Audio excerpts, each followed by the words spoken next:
मैं एक 24 घंटे के पालतू आपातकालीन अस्पताल में काम करता हूँ और हमारे पास एक ऐसा मरीज था जो जानवर नहीं था। आदमी रात के 2 बजे अंदर आया, अपने पीछे कुछ काला घसीटते हुए। जिस तरह से वह चीज हिल रही थी, कुछ अजीब लग रहा था और वह खुद भी अजीब था। रिसेप्शनिस्ट ने तुरंत अजीब महसूस किया। उसका चलने का तरीका आसमान और कठोर था, जैसे किसी बिजूका की एक टांग छोटी हो। उसने अपने तैलीय सुनहरे बालों को एक बड़े काउबॉय हैट के नीचे छिपा रखा था और चलते समय उसकी जूतियों के स्पर्ट टकरा रहे थे। मैंने बाद में सिक्योरिटी कैमरे की फुटेज देखी। उसके होंठ सफ़ेद और पतले थे, दांत टेढ़े मेढ़े। उसका मुंह एक अधूरे मुस्कान में मुड़ गया था, जैसे वह कभी भी हंस सकता था। वह एक विशाल काले रॉटवाइलर को घसीट रहा था। कुत्ता विरोध कर रहा था, उसके पिछले पैर फर्श पर घसीट रहे थे। कैमरे ने आवाज़ नहीं पकड़ी, लेकिन बाद में रिसेप्शन पर बैठी 2 महिलाओं ने मुझे बताया कि उसने क्या कहा। यह किसी भूत प्रेत के कब्जे में लग रहा है। उन्होंने उसे फॉर्म भरने को दिए। वह लंगड़ाते हुए एक बेंच पर बैठ गया। कैमरे में दिखा कि एक और ग्राहक, जिसने अपनी बिल्ली को कैरियर में रखा था, उससे दूर खिसक गया। मैंने उसके फॉर्म की जानकारी देखी। जो पता लिखा था वह किसी सुनसान इलाके के गोदाम का था, जो 3 राज्यों दूर था। नाम भी नकली लग रहा था, कीटन। कोई रिकॉर्ड नहीं, कोई ऑनलाइन मौजूदगी नहीं। यह नाम उससे मेल नहीं खा रहा था, लेकिन कुत्ते का नाम मट। बस यही एक चीज सच लग रही थी। आप सोच रहे होंगे कि मैंने जानकारी क्यों चेक की। यह हमारी सामान्य प्रक्रिया का हिस्सा नहीं है। मैं आमतौर पर ऐसा नहीं करता, लेकिन पिछले कुछ रातों की घटनाओं ने मुझे ऐसा करने पर मजबूर कर दिया था। जब उसने फॉर्म वापस दिया तो फिर से बैठ गया, कुत्ते को ऐसे घसीटते हुए जैसे कोई आटे की बोरी हो। वह दीवार से टिक कर बैठा, हाथ बांधकर बिना पलक झपकाए सामने देख रहा था। ऐसा लग रहा था जैसे किसी लाश को जबरदस्ती बैठा दिया गया हो। उसका कुत्ता भी ज्यादा हिल नहीं रहा था। वह बस वहां बैठा था, इंतजार कर रहा था। हम यहाँ हर तरह के लोग देखते हैं, कुछ आक्रामक, कुछ दयालु, लेकिन यह आदमी, इसमें कुछ ऐसा था जो शब्दों में बयान नहीं किया जा सकता। मैं उसे परीक्षण कक्ष में ले जाने के लिए लॉबी में गया। उसे मेरी उपस्थिति समझने में एक पल लगा, जैसे वह किसी गहरी तंद्रा में था। और तभी वह गंध आई, बासी सिगरेट, पेट्रोल की बू और उसके नीचे कुछ और भयानक। एक सड़ी गली, चिपचिपी बदबू जो हवा में बस गई थी। कुत्ता वहीं बैठा था, खाली एक खोल की तरह। ऐसा लग रहा था जैसे किसी ने उसका दिमाग निकाल दिया हो। जैसे ही वह खड़ा हुआ, उसके मुंह से लार टपकने लगी और फर्श पर इकट्ठा होने लगी। मैंने खुद को परिचित कराया और काम शुरू किया। तो मट को आज क्या समस्या हो रही है? कीटन ने तुरंत जवाब नहीं दिया। उसकी आंखें छत की ओर चली गईं, जैसे वह हवा में किसी अदृश्य चीज को देख रहा हो। अजीब बर्ताव कर रहा है, खाना भी ठीक से नहीं खा रहा।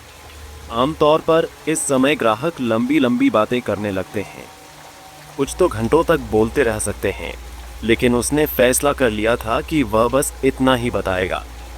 वह वहीं बैठा रहा, अपनी गंदी लटों के पीछे से छत को घूरते हुए।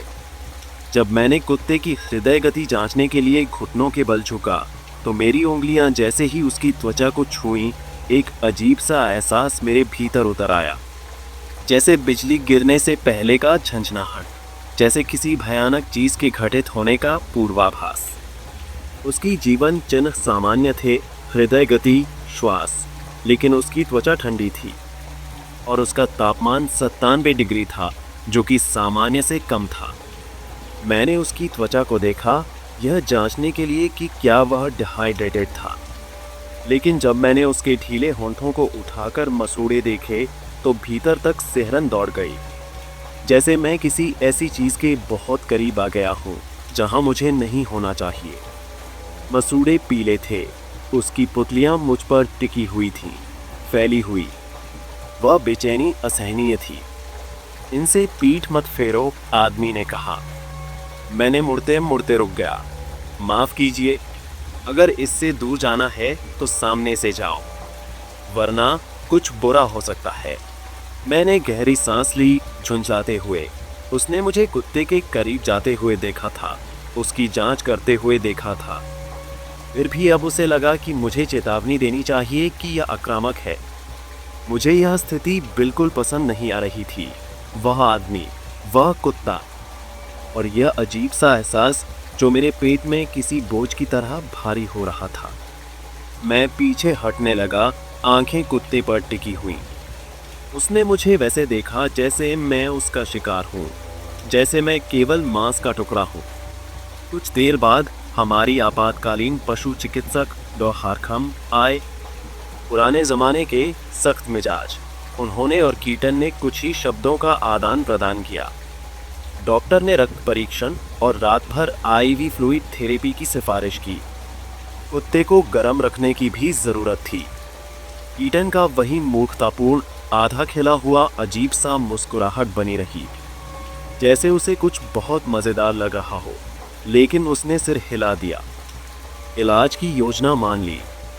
हमने कुत्ते को ट्रीटमेंट रूम में ले जाने की तैयारी की। मैंने सावधानी से एक मल लगाया और तभी मैंने गौर किया कि कुत्ता चलने से मना कर रहा था। पहले मालिक उसे घसीट कर लाया था, लेकिन अब वह सुस्त नहीं था। उसकी आंखों में साफ दिख रहा था, वह जानबूझकर चलने से इनकार कर रहा था। मैंने अपने एक बड़े स्टाफ सदस्य रयान को उसे उठाने के लिए कहा। जब उसने कुत्ते को उठाया तो उसने मेरी ओर देखा। हमने कोई शब्द नहीं कहे, लेकिन मैं समझ गया कि उसने भी महसूस किया था। न सिर्फ कुत्ता, पूरा माहौल जैसे किसी अदृश्य डर से भरा हुआ था। जब हमने उसकी नस से खून निकाला तो उसने कोई प्रतिक्रिया नहीं दी। रयान ने उसके सिर को दोनों तरफ से मजबूती से पकड़ा, जबड़े ऊपर। सुई अंदर गई, सिरिंज भर गई। खून गुनगुना था। ऐसा नहीं लगा जैसे यह किसी जिंदा शरीर में अभी अभी दौड़ रहा हो। मैंने इसे मशीनों में जांचा, मामूली डिहाइड्रेशन और हल्का पैंक्रियाटिस दिखा। हमने उसे एक गर्म केनल में रखा, कंबलों में लपेटा और आईवी कैथेटर लगाया। कीटन जा चुका था, लेकिन राहत क्षणिक थी। वह कुत्ता मठ वहीं था, और उसके साथ कुछ और भी था, कोई अदृश्य उपस्थिति जो घने कोहरे जैसी महसूस हो रही थी। 3 दिन पहले की बात है। उस रात अस्पताल असामान्य रूप से शांत था। एक और कुत्ता 2 केनल दूर एक आपातकालीन ऑपरेशन के बाद निगरानी में रखा गया था। उसकी हालत ठीक थी, सामान्य जीवन चिन्ह, भूख भी सही थी, वह सतर्क था।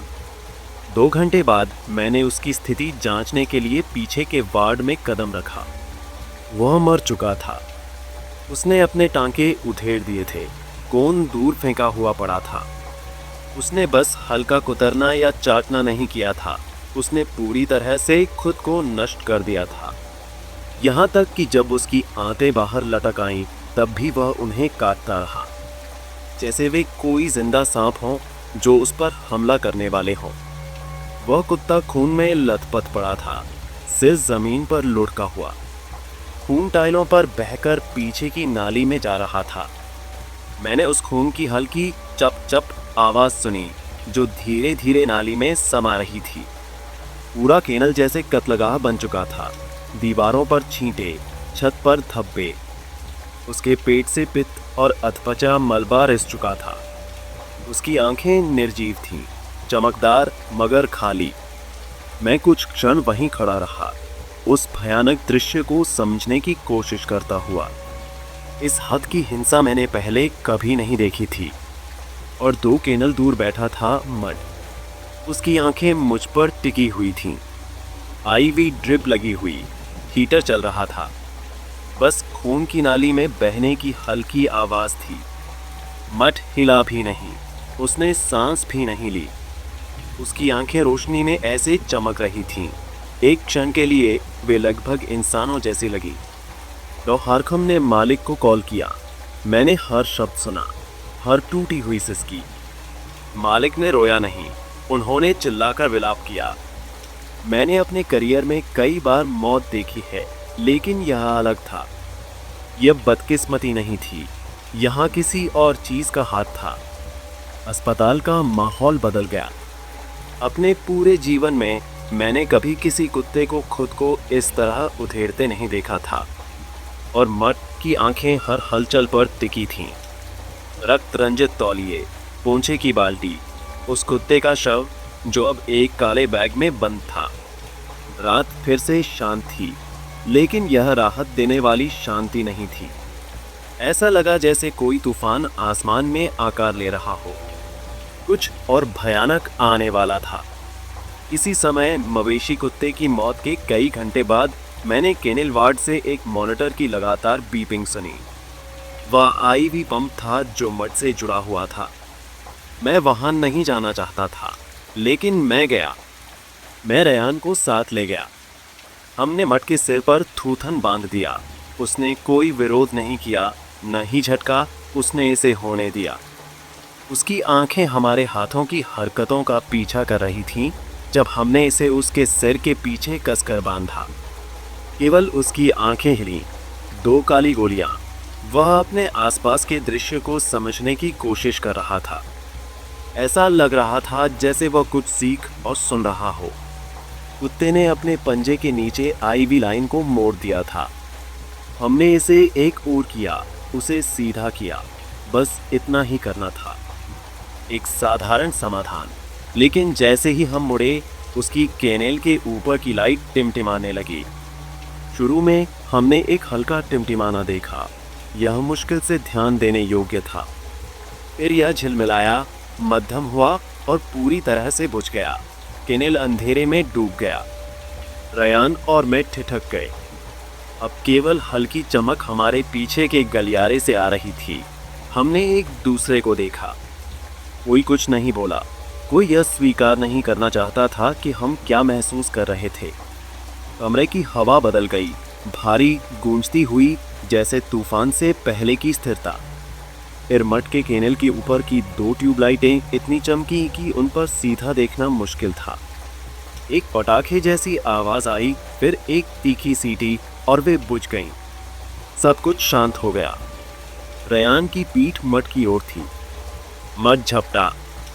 यह हिंसा का एक विस्फोट था, भले ही थूथन मजबूती से बंधा था। एक काले धब्बे की तरह मट का शरीर आगे झपटा। थूथन वाला चेहरा रेयान की कमर से टकराया, बार बार उसे मारता रहा। रेयान चीख पड़ा। कुत्ता शांत था, केवल उसकी जबड़े की मशीन सी आवाज सुनाई दे रही थी जो थूथन के भीतर चल रही थी। लार उड़ रही थी। रेयान मुड़ा, खड़े होने की कोशिश की, लेकिन अचानक हुए इस हमले ने उसे चौंका दिया था। मैंने बिना सोचे समझे प्रतिक्रिया दी, केनेल का दरवाजा खोल दिया। मट फिर से रेयान से टकराया, इस बार और भी ज्यादा ताकत से। इतनी ताकत कि उसने संतुलन खो दिया। रेयान मट को पकड़ने के लिए घूमा। जिस क्षण उसने मट का सामना किया, कुत्ता स्थिर हो गया। वह वहीं खड़ा रहा, नई छाया में डूबा हुआ। इस कुत्ते में कुछ गड़बड़ थी। कोई तंत्रिका संबंधी समस्या नहीं, बल्कि कुछ और गहरा।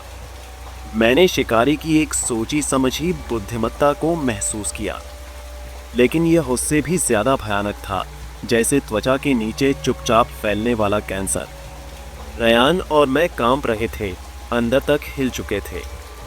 बाद में उसने अपनी पसलियों के नीचे एक गहरे नीले काले निशान का खुलासा किया, उसकी त्वचा के नीचे एक फूल की तरह फैलता हुआ। हमने इसके बारे में कोई बात नहीं की। बाकी रात बिना किसी घटना के बीती। मैंने अपनी दूसरी मरीजों पर ध्यान केंद्रित किया। एक निमोनिया से जूझ रहे चिहुआहुआ, दौरे पड़ने वाली एक फारसी बिल्ली और एक टैबी बिल्ली जिसकी आगे की टांगों में संतुलन की समस्या थी। मैंने सब कुछ यंत्रवत किया, लेकिन मेरा दिमाग कहीं और था। रेयान बेजान सा दिख रहा था, जैसे उसके अंदर कुछ टूट गया हो। यह सदमे, डर या आघात से भी गहरा था। मैं रात में अभी भी अस्थिर महसूस कर रहा था। जब मैं निकला, रेयान ने अलविदा तक नहीं कहा। मैंने अपनी कार में बैठकर कई सिगरेट पी, उनकी राख को सड़क पर गिरते देखा। मेरी उंगलियां पूरी यात्रा के दौरान कांपती रहीं और जब आखिरकार मैं बिस्तर पर गिरा, मैंने अपने पर्स से अपनी पिस्तौल निकाली और तकिए के नीचे रख दी। और जब सूरज क्षितिज पर उग रहा था, मेरे सपने भयावह थे। मैंने अंधेरे में एक काले चेहरे को गुर्राते हुए देखा, झुकता हुआ, सूंघता हुआ। आंखें जैसे गहरे गड्ढे, उनके भीतर अनंत आकाश गंगाएं घूम रही थी। मैंने दूर से अपने मांस में दांत धंसने की हल्की चुभन महसूस की। कोई काटना नहीं, कोई हमला नहीं, बल्कि धीरे धीरे दबाव मेरी त्वचा में समाते हुए। जब मैं जागा, मेरी चादरें पसीने से भीगी हुई थीं। जब मैं अपनी नाइट शिफ्ट के लिए पहुंचा, तो मैंने मठ के केनेल के पास से गुजरते ही एक अजीब सी निराशा महसूस की। वह अभी भी वहीं था, हीटर की गर्माहट में बैठा। उसकी आंखें देख रही थीं। उसके केनेल की लाइटें अभी भी जली हुई थीं। उनके बगल वाली लाइटें टिमटिमा रही थीं। रेयान ने बीमार होने का बहाना बना लिया, कहा कि वह रात से ही उल्टी कर रहा था। मुझे लग रहा था कि कहानी में और भी कुछ था, लेकिन मुझे इस पर सोचने का समय नहीं था। मैंने उसे एक मैसेज भेजा, उसकी तबीयत का हाल पूछा। उसने पढ़ा, लेकिन जवाब नहीं दिया। और वह अजीब डरावना आदमी जिसने खुद को कीटन कहा था। जब हमने केस अपडेट के लिए उसे कॉल किया, तो उसका फ़ोन सीधे बंद था। वह वापस नहीं आ रहा था। उसने अपने बिल का आधा हिस्सा पहले ही दे दिया था, पुराने एकदम नए $100 के नोटों में। बाकी पैसे हमें कभी नहीं मिलने वाले थे। रात और भी व्यस्त थी। मैंने अपने प्रबंधक से कहा कि हमें उस वार्ड में कोई और कुत्ता नहीं रखना चाहिए, लेकिन हमारे पास कोई और विकल्प नहीं था। हमारे छोटे जानवरों के लिए एक अलग वार्ड था, लेकिन बड़े कुत्तों को वहीं जाना पड़ता था। हमने एक ग्रेट डेन को भर्ती किया, जिसे लीवर की बीमारी थी। उसे रखने के लिए और कोई जगह नहीं थी, इसलिए मैंने उसे मठ से सबसे दूर वाले केनल में रखा, उस कैटल डॉग से 2 केनल नीचे, जिसने खुद को बुरी तरह घायल कर लिया था। जब मैं 10 मिनट बाद उन्हें देखने गया, तो मैं स्तब्ध रह गया। मठ का केनल खुला हुआ था, ताला खुला हुआ था, दरवाजा झूले की तरह खुला पड़ा था। अब उसे फ्लूइड नहीं दिया जा रहा था, किसी ने उसे हटा दिया था। कोई बीप करने वाली फ्लूइड पंप नहीं थी, और यह समझ नहीं आ रहा था कि दरवाजा अपने आप कैसे खुल गया। इस समय ये इलाका सुनसान था। मर्द दरवाजे के ठीक सामने बैठा था। उसका जबड़ा हल्का खुला था और आंखें बिना पलक झपकाए टिकी हुई थी। मैंने केनल को बंद किया, ताला लगाया और फिर कमरे से बाहर चला गया। मैं 2 प्लेट खाने के साथ वापस आया। तुरंत ही मुझे मतली महसूस हुई। केनल फिर से खुला हुआ था। ना कोई आवाज़ सुनी, ना दरवाजे को हिलते देखा। इन केनलों को खोलने का एक ही तरीका था, हाथों से अंगूठे की मदद से। मुझे पूरा यकीन था कि जब मैं खाने के डिब्बे लेने गया था, तब वहाँ कोई नहीं आया था। मैंने फिर दरवाज़ा ज़ोर से बंद किया और इस बार उसे एक काराबिनर क्लिप से लॉक कर दिया। मैंने हर केनल के नीचे एक प्लेट फिसला दी, ग्रेट डेन के लिए लो फैट वेट फूड और मट के लिए क्रिटिकल केयर वेट फूड। जैसे ही मैं जाने लगा, मैंने वह आवाज़ सुनी, एक ऐसी आवाज़ जिसने मुझे जड़ कर दिया। ना गुराहट, ना कराहने की आवाज़, बल्कि ऐसा लगा जैसे कोई पानी से गरारे करते हुए बोलने की कोशिश कर रहा हो। एक गहरी, भारी आवाज़ जो शब्दों को निगलने से पहले अजीब तरीके से लड़खड़ा रही थी। यह एक कुत्ते के बोलने की आवाज़ थी। मैंने पलटकर देखा। मठ वहीं बैठा था, अब शांत, लेकिन हवा में एक अजीब सा कंपन था, जैसे कोई अदृश्य ताकत वहां मौजूद हो। और तभी मेरी दाईं तरफ ग्रेट डेन रोने लगा। उसकी प्लेट फर्श पर बिखरी हुई थी। उसकी पीठ के रोए खड़े हो गए थे और वह धीरे धीरे पीछे हटता हुआ केनल की दीवार से सट गया। उसकी नज़र अचानक छत की तरफ उठ गई। मुझे महसूस हुआ कि वह कुछ महसूस कर रहा था, कोई गहरी, आदिम और अजीब सी अनुभूति। और मैं यह जानता था, क्योंकि मैं भी वही महसूस कर रहा था। जैसे ही मैंने केनल का दरवाज़ा खोला, उसकी चीख बंद हो गई। उसका शरीर कांप रहा था, फिर उसकी कराह बदल गई। अब वह गहरी और भयानक थी, एक सायरन की तरह जो ऊंची और नीची आवाज में गूंज रही थी। फिर अचानक सब कुछ शांत हो गया। कुत्ता स्थिर हो गया, बहुत ज्यादा स्थिर। उसकी मुद्रा सामान्य हो गई। फिर अचानक ग्रेट डेन ने अपने ही पैर पर हमला कर दिया। ना चबाना, ना चाटना, बल्कि वह उसे चीरने और तोड़ने लगा। हड्डी टूटने की आवाज गूंज उठी। खून केनल की जमीन पर फैल गया। लेकिन यह दर्द से बिलबिलाने वाला कुत्ता नहीं था, यह भयभीत कुत्ता भी नहीं था, यह कुछ और ही था। यह कुत्ता खुद को नष्ट कर रहा था, जानबूझकर। मैं अंदर नहीं जा सकता था। अगर मैं ऐसा करता तो वह अपनी हिंसा मेरी ओर मोड़ देता, और अगर मैं उसे रोकने की कोशिश करता तो वह मुझे अस्पताल पहुंचा सकता था। मैं भागा। जैसे ही मैं दौड़ते हुए मदद के लिए चिल्लाने लगा, डॉ हारकम और 2 टेक्नीशियन एनजी और डेनिस तुरंत बाहर आ गए। मेरे चीखने की आवाज से पूरा गलियारा गूंज उठा। मैंने एक रैबीज कैच पोल पकड़ी और उनसे पहले केनल तक पहुंच गया। ग्रेट डेन अभी भी अपने पैर को काट रहा था, लेकिन यह कोई उन्मत्त और पागलपन भरा हमला नहीं था। यह एक अजीब, शांत और सुनियोजित विनाश था। उसके पैर का मांस झूल रहा था, अंदर की नसें और हड्डियां झलक रही थी। खून ऐसे निकल रहा था जैसे किसी पानी की बंदूक से धारा फूट रही हो।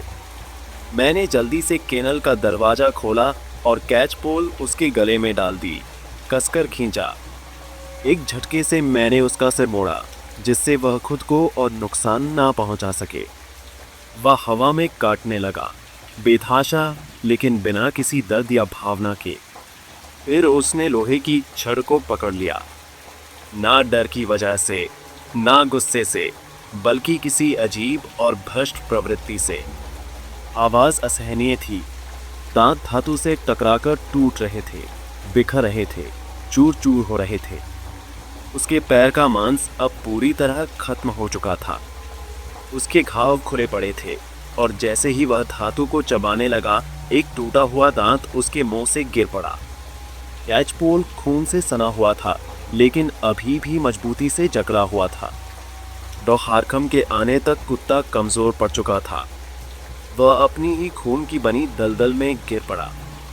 जब हमने उसे बेहोश करने का इंजेक्शन दिया, तब तक बहुत देर हो चुकी थी। खून की कमी बहुत ज्यादा थी। ग्रेट डेन जमीन पर गिर पड़ा। उसके शरीर में हल्का सा कंपन हुआ। फिर उसने हवा में काटना शुरू कर दिया। फिर धीरे धीरे वह शांत हो गया, जैसे कोई खिलौना जिसकी बैटरी खत्म हो रही हो। उसकी आंखें धुंधली हो गईं। फिर वह पूरी तरह शांत हो गया। मेरी नज़र के कोने से मैंने मट को देखा। उसके होंठ गुस्से में खिंचे हुए थे। आखिर वो बदतमीज कुत्ता कब जाएगा? मैंने गुस्से में कहा, उसकी ओर इशारा करते हुए। डॉ हारकम ने मुझ पर तीखी नज़र डाली। उनके सफ़ेद कोट पर खून के धब्बे थे। उनकी आंखें गहरी और थकी हुई लग रही थी, जैसे यह थकान मट के आने से बहुत पहले ही उनकी जिंदगी का हिस्सा बन चुकी हो। कुछ तो गड़बड़ है इसके साथ, मैंने जोर देकर कहा। इसके अंदर कुछ अजीब है। मुझे तो बस एक ऐसा कुत्ता दिख रहा है जो हमारी देखभाल में खुद को घायल कर चुका था और फिर मर गया। ध्यान रहे, यह 2 दिनों में दूसरा मामला है। उस कुत्ते की चिंता मत करो। उन्होंने मट की ओर गुस्से से इशारा किया। हमारे पास इससे भी बड़े मसले हैं। मुझे एक और मालिक को फ़ोन करना है। एक और इंसान को बताना है कि उसका पालतू जानवर मर चुका है, मेरी निगरानी में। भगवान, ये कितना बड़ा झंझट है। उन्होंने अपनी उंगलियों से खून झटका और अपनी बाजू से चेहरा पोंछा। वह मानसिक और शारीरिक रूप से टूट चुके थे, अपनी पुरानी पहचान की एक परछाई मात्र। वे वह नहीं देख सकते थे जो मैं देख सकता था। वे नहीं देख सकते थे कि मठ हमें कैसे घूर रहा था, कैसे उसकी आंखें मेरे पैरों के नीचे फैले खून के गड्ढे पर टिकी हुई थीं, जैसे उसे इसमें मज़ा आ रहा हो। डॉ हारकम ने लंबी सांस ली और अपना चेहरा मलते हुए कहा, हमने उस अजीब आदमी को फिर से कॉल करने की कोशिश की। नंबर अब बंद है। उसने हमें धोखा दे दिया और कुत्ते को छोड़कर चला गया। इसका मतलब था कि अब हमें उसे फिर से किसी नए घर में देना होगा। इसमें हफ्तों लग सकते थे। मैं उसके साथ हफ्तों नहीं रह सकता था, हम में से कोई भी नहीं।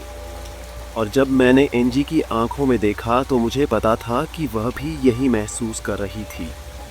अगले कुछ घंटों में अस्पताल में एक बेचैन करने वाली खामोशी छा गई। रात की शिफ्ट जारी थी, लेकिन कुछ बदल चुका था। हम सब थके हुए थे, उन दृश्यों से अंदर तक खाली हो चुके थे जो हमने देखे थे। वह कैटल डॉग, वह ग्रेट डेन, वह खून, वे 2 खून से सने केनेल जिन्हें हमें साफ करना पड़ा था। मट अब भी अपने केनेल में बैठा था, बिना खाया हुआ खाना उसके पैरों के पास रखा था। बैकग्राउंड में हीटर हल्की आवाज में चल रहा था। मैं सफाई कर रहा था जब 2 और लाइटें झपक कर बुझ गईं। मैंने फर्श से खून पोंछा, लोहे की तेज गंध मेरी त्वचा में समा गई। तौलिए जिनसे हम सफाई कर रहे थे गहरे भयानक लाल रंग से भीग चुके थे, और इस सब के बीच मट ने हमसे नजर नहीं हटाई। अंधेरे कॉरिडोर में वह एक साए की तरह मंडरा रहा था। मैंने खुद को समझाने की कोशिश की कि मुझे इसका हल निकालना होगा, कि मुझे थोड़ा समय चाहिए, लेकिन समय मेरे पक्ष में नहीं था। मैं खून से सने तौलियों का ढेर लॉन्ड्री बिन में डाल रहा था जब मैंने वह आवाज सुनी। मैंने सब कुछ गिरा दिया। एक आवाज भारी और गीली, ऐसी धीमी और अस्वाभाविक कि किसी कुत्ते के गले से नहीं निकल सकती थी। यह न तो भौंकने की आवाज थी, न ही गुर्राने की। वह बोलने की कोशिश कर रहा था, और जो निकला वह सिर्फ एक आवाज नहीं थी, वह एक नाम था। मेरा नाम, एलिसन। मैंने मुड़कर देखा और मेरे पेट में उथल पुथल मच गई। मट अपने केनेल में बैठा था, बिल्कुल स्थिर। उसका जबड़ा ढीला था, लार कंबल पर टपक रही थी। उसकी पुतलियां बची हुई सारी रोशनी को जैसे निगल रही थीं। मैं हिल भी नहीं सका। मेरा दिमाग इसे तर्कसंगत बनाने की कोशिश कर रहा था, इसे सामान्यता के दायरे में फिट करने की कोशिश कर रहा था। शायद मैंने गलत सुना होगा, शायद यह पाइप की आवाज़ थी या कोई मॉनिटर बीप कर रहा था। लेकिन तभी सड़ांध की गंध मेरे नथुनों से टकराई, जैसे किसी ने जबरदस्ती अमोनिया सूंघा दिया हो। यह अस्पताल की आम गंध नहीं थी, न वह हल्की एंटीसेप्टिक गंध और न ही वह पशुओं की परिचित गंध जो हमेशा यहाँ मौजूद रहती थी। यह तो जैसे सिंक में हफ्तों से सड़ रहा मांस था, जैसे कोई मरा हुआ जीव किसी अनदेखी दरार में फंसा हो। यह एक भयंकर और दम घोंटने वाली गंध थी, जिसने कमरे की हर और किसी भी दूसरी गंध को अपने अंदर समा लिया था। और तब मुझे एहसास हुआ, जिस गंध को मैंने पहली बार कीटन के लॉबी में प्रवेश करने पर महसूस किया था, वह चिकनी सड़ी गली बदबू वह कीटन से नहीं आ रही थी, वह तो मत से आ रही थी। मेरे अंदर एक अजीब सी बेचैनी उठी। मुझे यहाँ से भागना था, और मैंने वही किया। मैंने फर्श पर पड़ी चादरें झटपट समेटी, उन्हें लॉन्ड्री बिन में ठूंसा और तेजी से वहां से निकल गया। मेरे हाथ कांप रहे थे जब मैंने ढक्कन बंद किया। मेरा दिल इतनी तेजी से धड़क रहा था कि उसकी आवाज मेरे कानों में हथौड़े जैसी गूंज रही थी। उसकी ओर पीठ मत करना। कीटन के शब्द मेरी रीढ़ में ठंडे हाथ की तरह रेंग गए। वह किसी बुरी ताकत के कब्जे में है। मुझे पता था कि मट ने रयान के साथ क्या करने की कोशिश की थी। मुझे यह भी पता था कि वह मेरे साथ क्या करना चाहता था, और अब मुझे यह भी पता था कि मैं इंतज़ार नहीं कर सकता था। मुझे उसे मारना था। उस शिफ्ट के बचे हुए समय में मैंने चुपचाप अपना समय बिताया। मैं अपने मामलों पर ध्यान नहीं दे रहा था। मेरा शरीर बस यांत्रिक रूप से काम कर रहा था। और जब मुझे अकेले का एक मौका मिला तो मैंने 20 मिलीलीटर पेंटोबार्बिटल सोडियम और फेनेटोइन सोडियम घोल निकाल लिया। इसे यूथासोल कहा जाता है। सीधे शब्दों में कहें तो यह वही चमकदार गुलाबी दवा थी जिसका इस्तेमाल हम पशु चिकित्सा में जानवरों को शांति से सुलाने के लिए करते थे। मैंने इतनी मात्रा तैयार की कि यह मट से दोगुने बड़े कुत्ते को भी मारने के लिए काफ़ी होती। हाँ, इससे नियंत्रण दवाओं के लॉग में गड़बड़ी आ सकती थी, लेकिन मैं इसे अगले कुछ हफ्तों में समायोजित कर सकता था। अगर मैंने समय समय पर कुछ ज़्यादा खुराकें दर्ज कर दी तो कोई भी इसे पकड़ नहीं पाएगा। मैंने कैबिनेट बंद किया, सिरिंज को अपनी पैंट की जेब में सरका दिया। यह करते ही मैं एक अपराध कर रहा था। मैंने डीईए के नियम तोड़ दिए थे। मैं अपनी मेडिकल लाइसेंस खो सकता था, अपनी नौकरी गंवा सकता था, यहाँ तक कि जेल भी जा सकता था। लेकिन मेरी हड्डियों तक यह एहसास बैठ गया था, उस केनेल के अंदर जो भी था वह मरना चाहिए था। अगली सुबह जब मैं अपनी शिफ्ट पर पहुंचा तो अस्पताल पर दुख का अजीब सा साया था। हर कोई रो रहा था क्योंकि रयान अब नहीं रहा। उसने काम से जाने के बाद अपने ट्रेलर में आत्महत्या कर ली थी। कोई कारण नहीं, कोई पत्र नहीं, बस एक दिन वह यहाँ था और अगले दिन नहीं। पुलिस हमें यह बताने आई थी। वे ज़्यादा देर नहीं रुके। रहने की ज़रूरत भी नहीं थी। मुझे अब सब साफ दिखने लगा था।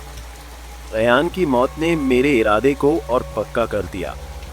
मैं अब और इंतज़ार नहीं कर सकता था।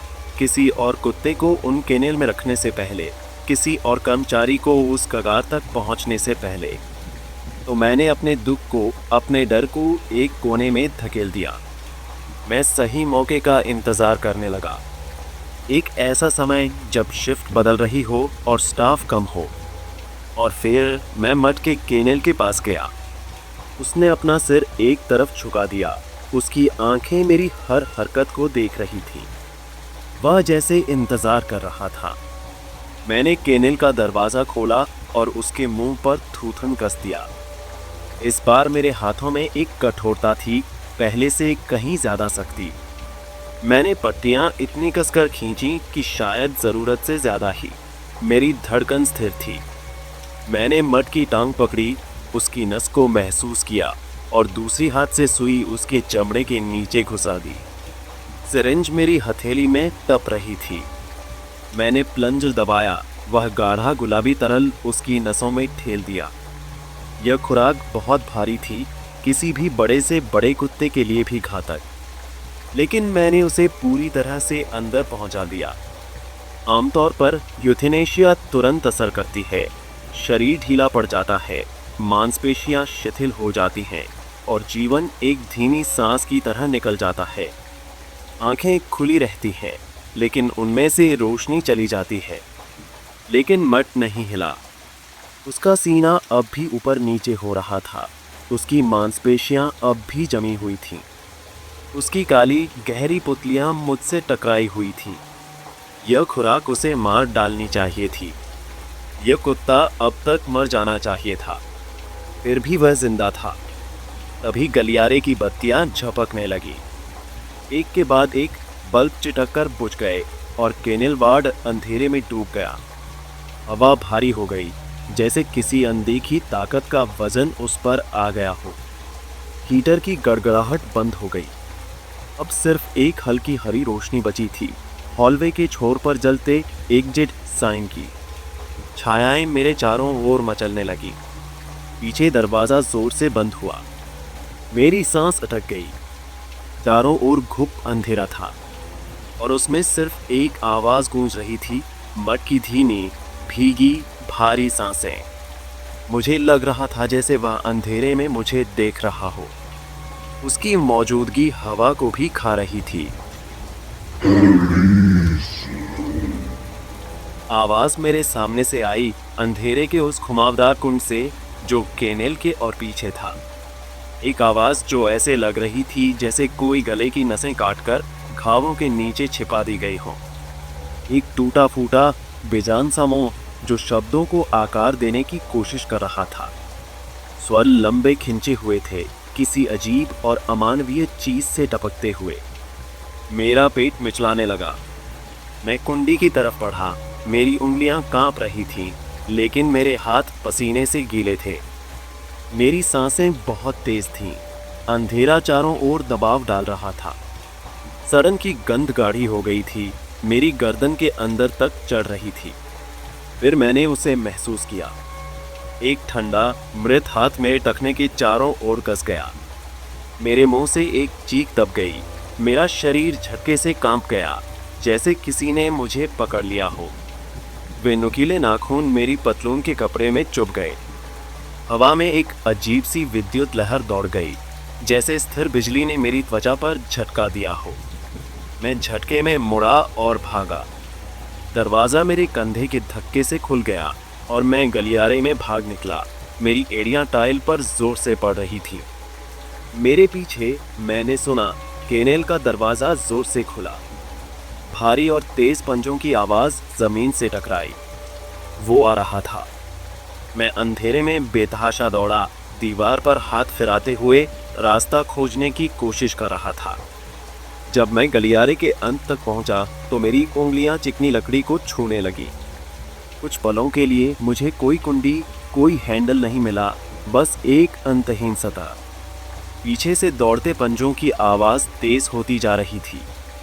मुझे लग रहा था कि एक से ज़्यादा है। यह लगभग किसी झुंड के दौड़ने जैसा था। कोई गुराहट नहीं, कोई चेतावनी नहीं, बस अंधेरे में तेजी से आती हलचल। एक बिना आवाज़ वाली मालगाड़ी सीधे मेरी तरफ आ रही थी। मैं घूमा और दरवाजे से पीठ टिकाकर खड़ा हो गया। चारों ओर अंधकार घना और दम घोंटने वाला था। ऊपर लगे आपातकालीन निकास संकेत की रोशनी हल्की सी चमक रही थी, लेकिन उसकी रोशनी में भी इमारत डूबी हुई लग रही थी। फिर मैंने उसे देखा। एक झुकी हुई छाया, शिकार की तलाश में झाड़ियों के पीछे बैठा कोई तेंदुआ। उसकी सांसें चारों ओर गूंज रही थीं, धीमी, भारी और किसी अजीब चीज से भरी हुई। फिर एक हल्की सी हलचल, इतनी नज़दीक कि मैंने अपने चेहरे के पास हवा की ससराहट महसूस की। मैंने फिर से दौड़ना शुरू कर दिया। मैं सीधे अपनी लॉकर तक पहुंचा, जल्दी से उसे खोला और अपने बैग के लिए हाथ मारा। लेकिन तभी हवा बदल गई। कोई चीज़ पास आ रही थी। मैंने उसे देखने से पहले महसूस किया एक अंधेरा घूमता हुआ भंवर मेरे पीछे फैलता हुआ। मेरी उंगलियां ठंडी धातु पर टिकी, मेरी बंदूक की पकड़। मैं मुड़ा और मैंने बंदूक उठा ली और मैंने गोली चला दी। पहली गोली के साथ गलियारा एक कैमरे की फ्लैश की तरह चमक उठा। उस पल में मैंने उसे देखा, वो डरावना, भयानक चेहरा। दूसरी गोली, तीसरी। उसका शरीर झटका खा रहा था, लेकिन वो गिरा नहीं। हर गोली के धमाके से मेरे कान सुन्न हो रहे थे। फिर दूसरी आपातकालीन रोशनी की हरी चमक में मैंने देखा उसकी भयानक मुस्कान अब भी बनी हुई थी। छठी और आखिरी गोली ने अपना निशाना साधा। उसकी खोपड़ी का बायां हिस्सा धंस गया। उसका चेहरा पूरी तरह उजड़ गया जहां से गोली निकली थी। यहाँ तक कि हल्की रोशनी में भी मैं देख सकता था कि उसका जबड़ा लटक रहा था और उसकी जीभ बेजान बाहर निकली हुई थी। और फिर भी जैसे ही वो गिरा, उसका सिर झटके से हिला। एक अजीब, अप्राकृतिक हलचल। फिर अंत में वो पूरी तरह से ज़मीन पर ढेर हो गया। मैं वहीं खड़ा रहा। मेरी बंदूक कांप रही थी, मेरे कान अब भी गूंज रहे थे। चारों ओर अंधेरा अब भी मुझे दबा रहा था। फिर कदमों की आवाज़, चीखें, आवाज़ें।